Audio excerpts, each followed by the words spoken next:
കൂട്ടുകാരെ, നമ്മുടെ വീടിന്റെ തണുത്ത ചുവരുകളിൽ പ്രതിധ്വനിക്കുന്ന ചെറിയൊരു ശബ്ദം മതി നമ്മളിലെ ഭയത്തെ ഉണർത്താൻ.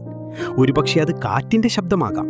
എങ്കിലും അർദ്ധരാത്രിയിൽ ആരും കൂട്ടില്ലാതെ ഇരിക്കുമ്പോൾ ആ ശബ്ദം അസാധാരണമായൊരു സാന്നിധ്യമായി നമുക്ക് അനുഭവപ്പെടുന്നു.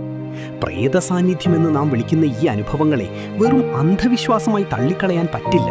കാരണം ഭയത്തിന്റെ ആ നിമിഷങ്ങളിൽ നമ്മുടെ മനസ്സനുഭവിക്കുന്ന കാര്യങ്ങൾ വളരെ യാഥാർത്ഥ്യമാണ്. എന്നാൽ ഈ അസാധാരണ അനുഭവങ്ങൾക്ക് പിന്നിൽ ഒളിഞ്ഞിരിക്കുന്ന ശാസ്ത്രീയ കാരണങ്ങൾ തിരയുന്നത് കൗതുകകരമായ ഒരു യാത്രയാണ്.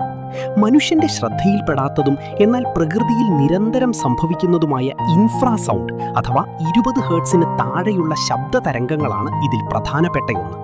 ഈ ശബ്ദ തരംഗങ്ങൾ നമ്മുടെ ഉള്ളിലെ ആന്തരിക അവയവങ്ങളെ നേരിയ തോതിൽ വിറപ്പിക്കുകയും അത് തലച്ചോറിൽ അകാരണമായ ഒരു അരക്ഷിതാവസ്ഥയും ഭീതിയും ഉളവാക്കുകയും ചെയ്യുന്നു. ഇത് സംഭവിക്കുമ്പോൾ അടുത്തുതന്നെ അദൃശ്യമായ എന്തോ ഉണ്ടെന്നുള്ള തോന്നൽ സ്വാഭാവികമാണ്. കൂട്ടുകാരെ, അതുപോലെ തന്നെ നമ്മുടെ വാസസ്ഥലങ്ങളിലെ വായുവിൻ്റെ ഗുണനിലവാരവും ഇത്തരം ഭ്രമങ്ങൾക്ക് വലിയൊരു കാരണമാകാറുണ്ട്. കേടുപാടുകൾ സംഭവിച്ച ഹീറ്ററുകളിൽ നിന്നോ സ്റ്റൗവുകളിൽ നിന്നോ പുറത്തുവരുന്ന കാർബൺ മോണോക്സൈഡ് എന്ന ഗ്യാസ് ശരീരത്തിൽ മയക്കവും വിഭ്രമങ്ങളും ഉണ്ടാക്കാൻ ശേഷിയുള്ളതാണ്. ഇത് പലപ്പോഴും അകാരണമായ പേടി സ്വപ്നങ്ങൾക്കും മുറിയിൽ മറ്റാരോ ഉള്ളതുപോലെയുള്ള തോന്നലിനും വഴിവെക്കുന്നു. ഉറക്കവുമായി ബന്ധപ്പെട്ട മറ്റൊരു പ്രതിഭാസമാണ് സ്ലീപ്പ് പാരാലിസിസ് അഥവാ അമളികെട്ടു എന്ന് നാട്ടുഭാഷയിൽ പറയുന്നത്.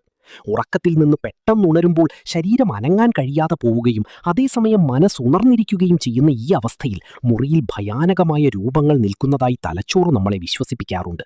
ഇതെല്ലാം കൂട്ടിയിണയ്ക്കുമ്പോൾ നാം പേടിക്കുന്ന പ്രേതങ്ങൾ യഥാർത്ഥത്തിൽ പുറത്തുനിന്നുള്ളവരാണോ അതോ നമ്മുടെ ഭൗതികമായ ചുറ്റുപാടുകളോടും ശരീരത്തിൻ്റെ പ്രവർത്തനങ്ങളോടും മനസ്സ് പ്രതികരിക്കുന്ന രീതിയാണോ എന്ന വലിയൊരു ചോദ്യം ഉയരുകയാണ്.